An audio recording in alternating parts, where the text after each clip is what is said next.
안녕하세요. 맥킨의 지혜투자클럽입니다. 셀트리온도 이제 다음 달 바이오 USA에 출격을 합니다. 자, 바이오 시밀러의 최강자에 뽑히고 있는데요. 향후에도 이제 이 최강자 지위를 유지하기 위해서 계속 이제 노력하는 셀트리온이 될 것으로 기대합니다. 다음 주 투자 전략까지 한번 살펴보도록 하겠습니다. 먼저 차트를 통해서 한번 살펴보겠습니다. 자, 어제 이제 재료가 나오고 난 다음에 음봉이 좀 맞아서 사실 좀 아쉬운 부분이 있었는데 오늘 좀 반등이 나왔다가 추가로 하락은 하지 않고 시간에는 좀 400원 정도 빠졌는데요. 윗꼬리가 나오고 아랫꼬리도 있으면서 이 도치 형태의 모습을 보였습니다. 자, 오늘 JP모건 쪽에서는 아침에 일단 매수 흐름이 있었고 프로그램 쪽은 이제 어제 좀 매도가 있었다가 오늘은 또 일단 플러스권이 나왔고요. 좀 아쉽게도 오늘은 이제 양매도가 나왔습니다. 이거는 그렇게 많이 판 건 아닙니다만 항상 이제 셀트리온 주가가 좀 조정받을 때 탁 특징이 수급상이 명확합니다. 어느 한쪽이 팔든지 아니면 양쪽이 다 팔면은 보통 떨어지는 이 대형주의 속성이죠. 단기적으로 또 수급이 중요하기 때문에. 그래서 기간이 어제 오늘 이틀 동안 매도를 17만 주 정도 했고요. 자, 외국인 쪽에서는 이제 크게 매도를 하진 않았습니다. 개인들은 오히려 또 이틀 정도 떨어질 때 받아내놨던 흐름들을 보였고, 셀트리온 헬스케어도 이제 똑같은 어떤 이제 도지 형태죠. 제약 같은 경우에는 윗꼬리는 없고 아침에 좀 갭업이 되어서 밑꼬리 있는 캔들, 아주 좁은 어떤 캔들을 만들었습니다. 자, 이 흐름들이 결과적으로 항상 셀트리온이 어떤 중요한 지점에서 시원하게 이렇게 넘어가는 흐름을 2년, 거의 한 1년 반 동안 보여주지는 못했습니다. 이런 흐름들은 계속 연장되고 있는데, 이 이제 볼린저 밴드 태깅을 못하면서 5일선을 좀 빠졌는데, 이렇게 5일선이 훼손되었을 때는 이게 이제 휩소가 나온든지 아니면 페일이 나와서 돌리려고 하면 시간을 이제 무진장 주는 게 아니라 한 3일에서 5일 안에 다시 들어와야 되거든요. 그러면 이제 어제 빠졌고 오늘 빠졌으니까 늦어도 다음 주 수요일 이내에 다시 들어오느냐 안 들어오느냐, 들어오게 되면 본래 영역으로 다시 이제 볼린저 밴드 태깅이라든지 윗방에 대한 도전이 되는 거고, 5일 안에 이게 못 들어가면 옆으로 좀 더 이제 기간 조정을 한다든지 이런 흐름들을 21선 위에서 제대로 할 수 있느냐, 이게 이제 다음 주에 관전 포인트고, 이러한 위에서 가장 중요한 결국 일단 수급이겠죠. 그래서 이런 흐름들이 관전 포인트 상태에서, 자, 기사 내용들 한번 살펴보겠습니다. 새로운 기사라기보다 이 다음 달에 있는 이 바이오 USA 관련되는 부분에 대한 이야기입니다. 항상 이제 바이오 쪽은 상반기에 이슈가 많죠. 1월 달에 이제 JP모건 헬스케어가 가장 중요한데, 이때는 이제 보통 C레벨급 이제 인사들이 많이 오죠. 그러니까 CEO라든지 TO라든지 여러 많지 않습니까? COO라든지 요 앞에 C자로 붙는. 그러니까 서정진 명예회장도 과거에는 이제 그 JP모건 헬스케어에 많이 참석을 했죠. 그래서 이제 JP모건 쪽에서는 이 C레벨급 인사라면 실질적으로 이제 비즈니스 디벨롭먼트를 하는 요런 어떤 실무진들이 많이 참석하는 게 이제 바이오 US다 이 말이죠. 그래서 실질적으로 여기에서 M&A라든지 라이센스 아웃이라든지 투자 관련된 어떤 딜이 이제 광범위하게 좀 진행되고 마무리되는 이런 사항이 이제 바이오 USA니까 굉장히 중요한 이 바이오 산업의 어떤 전시회다, 이렇게 이해를 하시면 되겠죠. 그리고 이 대면이 이제 작년에 이어서 두 번째로 되기 때문에 굉장히 많은 기업들이 참석을 합니다. 국내 쪽에서도 예, 작년에도 이제 셀트리온이 참석했고요. 부스를 설치하고, 올해도 지금 부스 설치해서 참여를 합니다. 그리고 이제 매년 이제 미국의 주요 도시 선정되면서 돌면서 이렇게 개최를 하는데, 이 동부 쪽에서 바이오 클러스터의 가장 중요한 이제 보스턴으로 결정되어 있기 때문에 열기가 상당히 뜨거울 것으로 예상이 되죠. 그래서 셀트리온이 참석을 하기 때문에 올해 참석은 상당히 좀 중요하다고 생각합니다. 왜냐하면 미국의 진심인 셀트리온 입장에서 최근에 이제 유플라이마 허가도 받았고, 그 다음에 이제 사실 이제 7월달 상업화 준비를 하기 위해서 굉장히 좀 중요하고 6월 달에 이제 PBM 관련되는 부분에 이제 협상이라든지 이런 어떤 기대감이 있는 상태이기 때문에 현지에서 어떤 분위기를 내느냐 이런 것들도 굉장히 뭐 중요한 어떤 흐름이라고 보여지죠.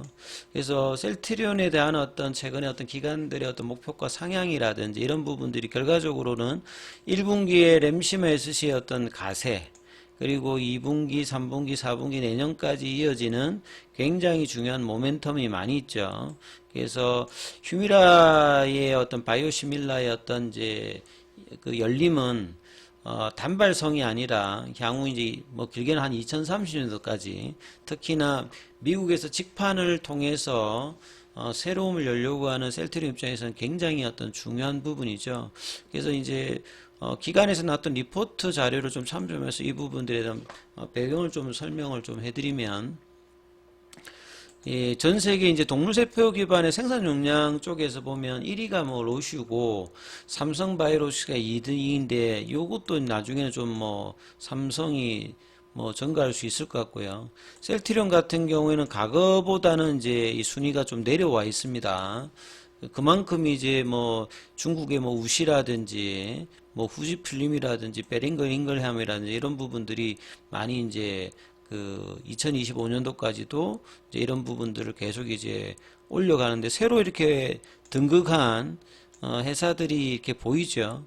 셀트리온 같은 경우에도 이제 이런 부분에서 향후에는 이제 이런 생산 시설을 가지고 이 자기 제품뿐만 아니라 유통만도 만들어 놨기 때문에 CDMO나 CMO 관련되는 부분까지도 역량을 이제 가세할 수 있는 어떤 포텐셜을 가질 거고요. 그래서 뭐 3공장, 4공장까지 이후의 모습은 좀 더 다르고 그래서 전 세계적으로 이렇게 이 대형급의 이제 이 바이오시밀러 관련되는 생산 기반을 갖춘 회사가 그렇게 많지는 않습니다.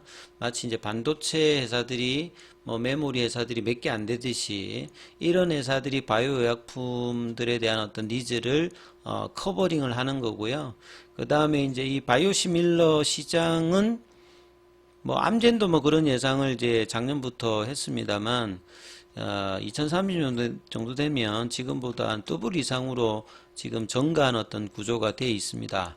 자, 그리고 이제 특허가 만료되는 이런 어떤 이제 부분들이 올해는 사실은 뭐 에브비라든지 뭐 스텔레라라든지 이런 부분이 있고 2028년도에는 이제 뭐 키트루다라든지 옵티보라든지 이런 부분들의 어떤 대형 만료가 되는 것들이 이전보다는 훨씬 많아요. 그러니까 여기가 이제 만료가 된다라고 하면 바이오시밀러 시장이 굉장히 격해지기 때문에 과거보다 이제 경쟁이 심하기 때문에 좀 수익성이 이런 거 떨어져도 여기에 어떤 통해서 회사가 이제 또 다른 어떤 이제 도약을 할 수 있는 어떤 기반 베이스가 매출이 굉장히 늘어날 수 있는 어떤 부분의 어떤 시장이 열리니까 이게 굉장히 중요하다 이 말이죠. 그래서 이제 대표적으로 보면 뭐 올해 휴미라를 끊임없이 하는 게 가장 1등이 이제 휴미라가 지금 이제 보시게 되면 특허 관련되는 부분에서 해제가 되고 그 다음에 이제 스텔렐라도 이렇게 돼 있죠. 그리고 이제 내년도에는 이 존슨앤존슨의 대표적인 뭐 심포니라든지 2025년도에는 이 화이자의 뭐 젤잔스라든지 브리스톨 마의 여보이 면역감염 억제제가 이제 이때부터 열립니다. 그리고 이제 2026년도에는 뭐 로슈의 캐사일라 ADC도 이제 열리고요. 2027년도에는 인브루시카 이런 이제 뭐 혈액암 관련되는 부분, 그 다음에 2028년도에는 키트루다 옵티보가 열려요. 그래서 지금 이제 휴미라가 가장 큽니다만 그 다음에 가장 크고 향후에 1등으로 될 게 이제 키트루다인데 여기 시장에 이제 잡아먹을 것이 바이오시밀러에서 굉장히 많은 거죠. 그래서 그냥 자가면역 뭐 항암제 라인에서 이제 모달리티도 넓어지고 그 다음에 뭐 뇌 쪽이라든지 그 다음 면역감염 억제제 시장이 열리기 때문에 이 시장의 어떤 준비와 하게 되면 굉장히 이제 성장을 할 수 있는 어떤 흐름폭이 이제 올해부터 본격적으로 몇 년 동안 나오기 때문에 굉장히 이제 올해 시장을 어떻게 하느냐가 굉장히 중요한데 특히나 미국 시장에는 어제도 설명을 드렸듯이 단순히 허가가 되면 이제 끝나는 게 아니라 중요한 어떤 유통망에서 이 PBM에 이제 등록되는 게 굉장히 중요하다 말씀을 좀 드렸지 않습니까? 그래서 뭐 고농도라든지 인터체인저블도 중요한데 등록되기 위해서 가장 중요한 게 일단 리베이터다. 그래서 여기에서 이제 뭐 빅파마들이 리베이트를 많이 줘가지고 이 바이오 시밀러가 들어오는 걸 많이 이제 막았던 부분이 있습니다. 그래서 이런 부분들을 정책적으로 많이 이제 이야기를 하고 있는데 과거보다는 이제 경쟁사가 많아졌기 때문에 모든 경쟁사가 다 먹는 게 아니죠. 보통은 이제 한 3개 쪽이라고 보면 됩니다. 그래서 퍼스트 무버 하나하고 나머지 2개사 정도가 이 점유율을 차지하겠는데 지금 휴미라 같은 경우에는 시장 자체가 원체 크기 때문에 한 10개 가까이 이제 후보 물질들이 이제 굉장히 하는데요. 보통 이제 한 뭐 5개 사 정도로 압축되어서 결과가 나올 걸로 보여지는데, 그래서 셀트리온 같은 경우에도 이제 일단 허가를 받았기 때문에 상업화 관련되는 부분에서 7월 출시도 중요합니다만 이 PBM의 선호의약품 등재를 얼마만큼 빠르게 하느냐가 굉장히 중요하기 때문에 미국에서 지금 이제 다음 달에 뭐 찾아가서 이렇게 알리고 하는 부분들, 그 다음에 이후에 어떤 협상 능력, 이런 중차대한 시점에서 서준희 명예회장이 다시 들어와서 이 부분들을 좀 진두주의하는 어떤 모습이 나온다라고 하면 이 장기적인 관점에서 셀트리온의 어떤 주가 흐름에는 긍정적인 어떤 영향을 볼 수가 있겠죠. 그래서 1년 반 동안에 이 바닥권 탈출을 올해 가면 갈수록 이제 회복을 해서 이 장기적으로 셀트리온 어떤 목표가들을 25만 30만 원대 정도를 보는 게 이제 이런 어떤 관점이죠. 그래서 뭐 대형주니까 빨리빨리 움직이지는 못합니다만 이런 부분들이 될 수 있는 어떤 흐름이 앞에 큰 이제 시장이 열리는 부분들이 있는데 여기에 대한 어떤 대처를 셀트리온이 이전같이 잘한다라고 하면 주가가 장기적으로는 여기에 계속 있을 수 있는 상황은 아니다 이거죠. 자, 이런 부분 참조하시면서 다음 주에는 이제 단기적으로는 이 수요일 이전까지 이 부분들에 대한 회복을 18만 원대 이 부분을 하느냐 여부가 굉장히 중요하니까 이 부분 좀 참조하시면서 대응 전략 삼보시 바라겠습니다. 여기까지 하겠습니다.